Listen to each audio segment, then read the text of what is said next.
Award Academy. Head of the institute, Mr. Vinod Singh, all the teachers, administrative staff, parents, and my dear students. First of all, I would like to extend my congratulations to the class of 2018. Congratulations, new graduates. Thanks to the management of Award Academy for inviting me to this graduation day. I'm very glad to be here, especially in the midst of students. It gives me immense pleasure to be with young, dreamy, passionate, and aspiring brains. Friends, let me clarify at the very outset. I'm not here to teach you what is right and what is wrong. What are you supposed to do in your universities and what are you not supposed to do there? I leave it to your teachers and of course to your parents. I'm here to share my own experience. And I really wish that would help you as you pursue a career further. Friends, it's not long back I was a student. Probably when the foundation stones for this academy were being laid, I just graduated from my university. With a post-graduation, of course in clinical psychology, from this very own city of mine, with the first class, and I thought when I stepped into the world, the entire world will welcome me with open arms. I had to search for a job, get a job, and of course had to clock in 9 to 5 every day. I thought it's an easy thing to do. There are a lot of nutheads in the society. As a clinical psychologist, I can easily fix them up. That was my dream. But when I stepped into the real world, the challenges were totally different. You know who are my competitors? Any guess? In our country, as a clinical psychologist, I could not compete with the multitudes of godmen and miracle healers. They were the best in that profession. I found it really difficult. All the university degrees, all the lessons I had in my university did not equip me to face this challenge. But of course, I decided to try something else. I decided to become a civil servant like any other graduate in the country.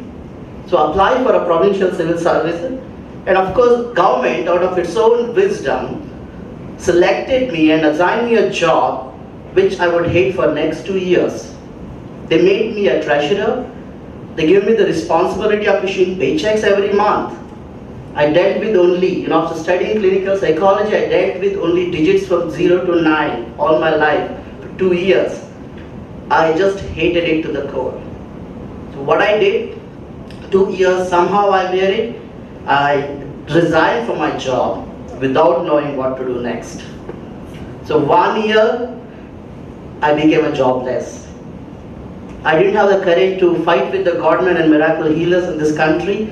So I tried for something else where I would probably be more useful. I tried my chances with diplomacy, and government thankfully selected me, and I got into my profession of as a career diplomat.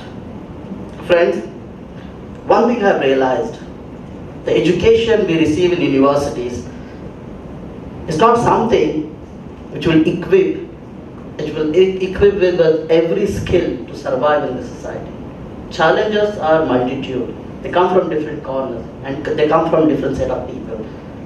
What all education would do is actually to prepare you for these challenges. So in your university, most of us will be spending time how to prepare ourselves so that we can face these unseen challenges. That's the greatest lesson I have learned when I stepped out of my university and I have to face the challenges in the real world. And I sometimes it just feels that you feel you have nowhere to go. When I resigned my job, my parents came, they come from a humble background, they're like, what next? My answer was, I really don't know. I really want to try out everything. But I'm thankful to that education which prepared me to face this uncertainty, prepared me to live up to these challenges and brought me over here. Friends, when I look at my own life, 10, 12 years from now, backward, look at those years when I was struggling, I can very well say that It's the difficulties that make you what you are. It's the obstacles that you have, hardships that you face, test your nerves and test your endurance. And of course, the failures get the best out of you. Don't hate them. Of course, we can't love them. But whenever you face them, just accept them. They are all part of our lives. And they get you the best out of it. This learning is what makes you to get educated in the real world to face the real challenges. But one thing I've learned, this is something I hold it very dear to myself. Whenever you are faced with a risk, I would always say, never miss an opportunity to take risk. Don't worry about the outcome. Take the risk. Live up to the challenges. Life would certainly offer you the best. Friends, our life is indeed an outcome of series of choices we make. There is no right or wrong choice.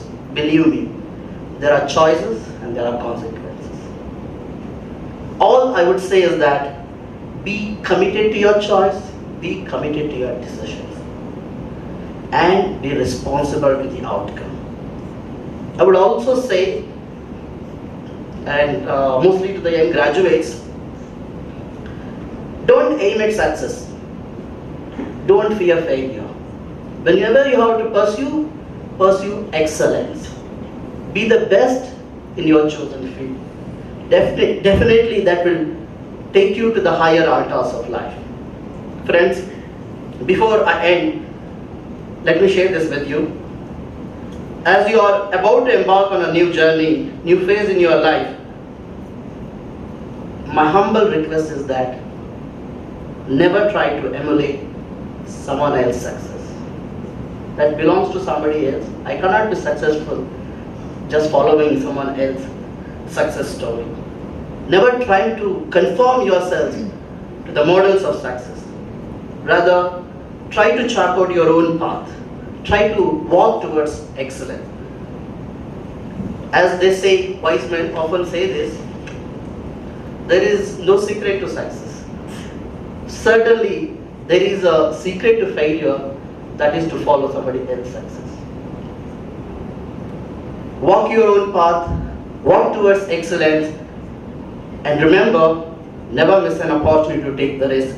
Life is worth all the risk you will take. With these words, I end my speech here. Thank you very much to the Trio Academy management and the board for inviting me to this wonderful event. Thanks to everyone for listening patiently to me. And once again, I congratulate the graduates of class of 28. Thank you.